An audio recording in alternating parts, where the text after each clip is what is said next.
भिक्षु चक्षुपाल अंधे थे। एक दिन विहार के कुछ भिक्षुओं ने कुछ मरे हुए कीड़ों को चक्षुपाल की कुटी के बाहर पाया और उन्होंने चक्षुपाल की निंदा करनी शुरू कर दी कि उन्होंने इन जीवित प्राणियों की हत्या की। भगवान बुद्ध ने निंदा कर रहे उन भिक्षुओं को बुलाया और पूछा कि क्या तुमने भिक्षु को कीड़े मारते हुए देखा है? उन्होंने उत्तर दिया नहीं। भिक्षुओं ने इसके बाद पूछा कि चक्षुपाल अंधे क्यों हैं? उन्होंने इस जन्म में अथवा पिछले जन्म में क्या पाप किए? भगवान बुद्ध ने चक्षुपाल के बारे में कहा कि वे पूर्व जन्म में एक चिकित्सक थे। एक अंधी स्त्री ने उनसे वादा किया था कि यदि वे उसकी आंखें ठीक कर देंगे तो वह और उसका परिवार उनके दास बन जाएंगे। ठीक हो गई, पर उसने दासी बनने के भय से यह मानने से इनकार कर दिया। चिकित्सक को तो पता था कि उस स्त्री की आंखें ठीक हो गई हैं। वह झूठ बोल रही है। उसे सबक सिखाने के लिए या बदला लेने के लिए चक्षुपाल ने दूसरी दवा दी। उस दवा से महिला फिर अंधी हो गई। वह कितना ही रोई पीटी, लेकिन चक्षुपाल जरा भी नहीं पसीज।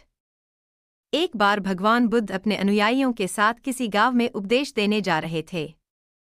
उस गांव से पूर्व ही मार्ग में उन लोगों को जगह जगह बहुत सारे गड्ढे खुदे हुए मिले। बुद्ध के एक शिष्य ने उन गड्ढों को देखकर जिज्ञासा प्रकट की, आखिर इस तरह गड्ढे का खुदे होने का तात्पर्य क्या है?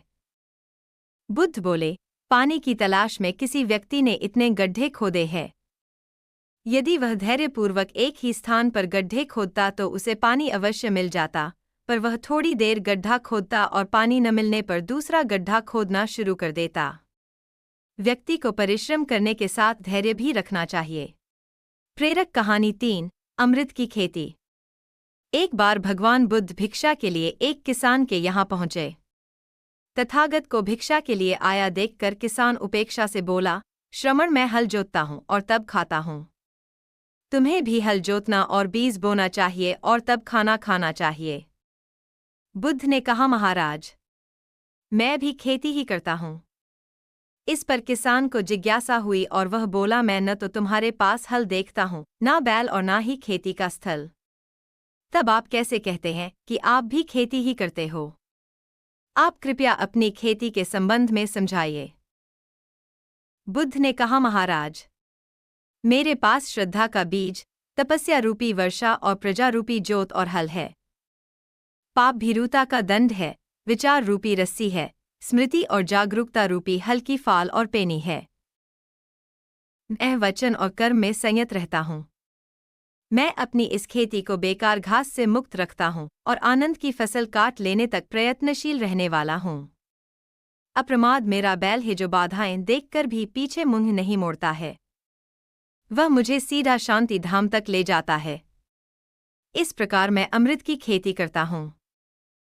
प्रेरक कहानी 4, दान की महिमा। भगवान बुद्ध का जब पाटलिपुत्र में शुभागमन हुआ तो हर व्यक्ति अपनी अपनी सांपत्तिक स्थिति के अनुसार उन्हें उपहार देने की योजना बनाने लगा। राजा बिंबिसार ने भी कीमती हीरे, मोती और रत्न उन्हें पेश किए। बुद्धदेव ने सबको एक हाथ से सहर्ष स्वीकार किया। इसके बाद मंत्रियों, सेठों, साहूकारों ने अपने अपने उपहार उन्हें अर्पित किए और बुद्धदेव ने उन सबको एक हाथ से स्वीकार कर लिया। इतने में एक बुढ़िया लाठी टेकते वहां आई। बुद्धदेव को प्रणाम कर वह बोली, भगवन, जिस समय आपके आने का समाचार मुझे मिला उस समय मैं यह अनार खा रही थी। मेरे पास कोई दूसरी चीज न होने के कारण मैं इस अदखाए फल को ही ले आई हूं।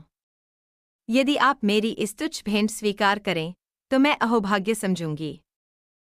बुद्ध ने दोनों हाथ सामने कर वह फल ग्रहण किया। राजा बिंबिसार ने जब यह देखा तो उन्होंने बुद्धदेव से कहा, भगवन, क्षमा करें, एक प्रश्न पूछना चाहता हूं। हम सब ने आपको कीमती और बड़े बड़े उपहार दिए जिन्हें आपने एक हाथ से ग्रहण किया, लेकिन इस बुढ़िया द्वारा दिए गए छोटे एवं जूठे फल को आपने दोनों। यह सुन बुद्धदेव मुस्कराए और बोले, राजन, आप सबने अवश्य बहुमूल्य उपहार दिए हैं, किंतु यह सब आपकी संपत्ति का 10वां हिस्सा भी नहीं है। आपने यह दान दीनों और गरीबों की भलाई के लिए नहीं किया है, इसलिए आपका यह दान सात्विक दान की श्रेणी में नहीं आ सकता। इसके विपरीत इस बुढ़िया ने अपने मुंह का कौर ही मुझे दे डाला है। भले ही यह बुढ़िया निर्धन है, लेकिन इसे संपत्ति की कोई लालसा नहीं है। यही कारण है कि इसका दान मैंने खुले हृदय से, दोनों हाथों से स्वीकार किया है।